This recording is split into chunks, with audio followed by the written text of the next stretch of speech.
Alors vous avez parlé tout à l'heure de ce qui permet à un groupe de s'unifier, de se rapprocher. Vous avez donné des précisions. Vous avez même tweeté là-dessus. Sabine Calegari, je surveille votre compte Twitter.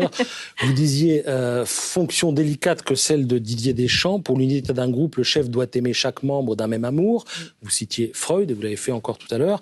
Mais sa fonction est ici de choisir. Ces choix génèrent forcément des émotions qui sous-tendent l'épisode d'hier. Alors ça, c'était pour Benzema. Et ça, c'était au lendemain du pénalty raté par Benzema. Vous avez la conviction que tout le pataquès qu'il y a eu autour de l'histoire de Benzema, son éviction, puis son retour, ça génère une émotion et des tensions individuelles. Hein. Là, je ne parle même pas de ce qui va se passer, ce qui peut se passer avec les autres membres du groupe,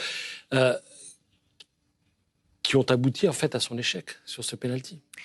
En tout cas, la question se pose parce que tout ce qui se passe avant ou pendant, c'est présent dans la tête des joueurs. De la même façon que leur propre histoire, leurs inhibitions, leurs peurs, enfin tout ce qui fait aussi leur histoire individuelle. Et avant de revenir sur Benzema, je voulais juste, sur la question de la Turquie, je me souviens d'une anecdote qui remonte à longtemps, c'est que j'avais vu un match d'Arsenal contre le Bayern, je crois.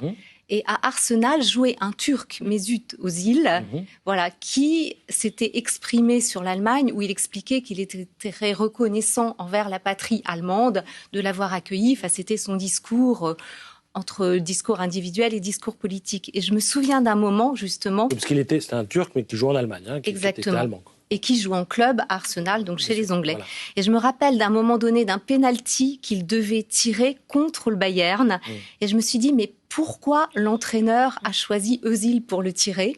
Et à l'instant où il a tiré le penalty, qui est un exercice éminemment psychologique, parce que tout le monde les réussit à l'entraînement. Je ne sais pas si vous jouez au football, Patrice, mais tout le monde réussit ses penaltys à l'entraînement.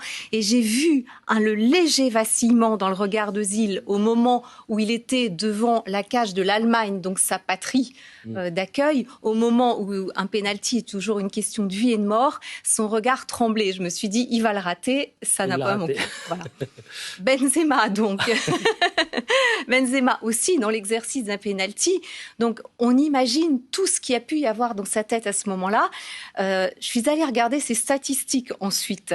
J'ai vu que Benzema a raté 3 penaltys dans toute sa carrière, dont les 2 derniers en 2014, donc ça date.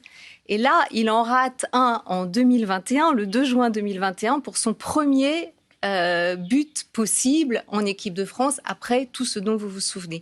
Alors, je ne sais pas ce qui s'est passé dans sa tête, mais ce qui est sûr, c'est que son inconscient est présent. Ce qu'on peut remarquer, c'est qu'à ce moment-là, Griezmann fait quelque chose d'extrêmement élégant. C'est lui qui tire les pénaltys. Didier Deschamps, le fameux chef qui doit faire des choix, pour le pénalty, laisse les joueurs décider de manière à ce que quelque chose de chevaleresque, aussi de libre, puisse se jouer entre eux.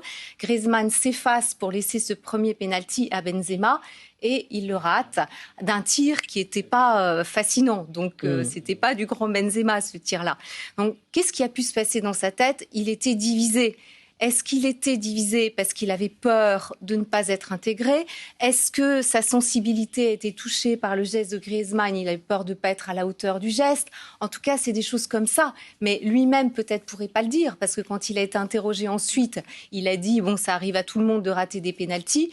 Peut-être que lui-même n'a pas conscientisé la chose. Mais on peut être sûr que son inconscient était à l'œuvre dans le pénalty autant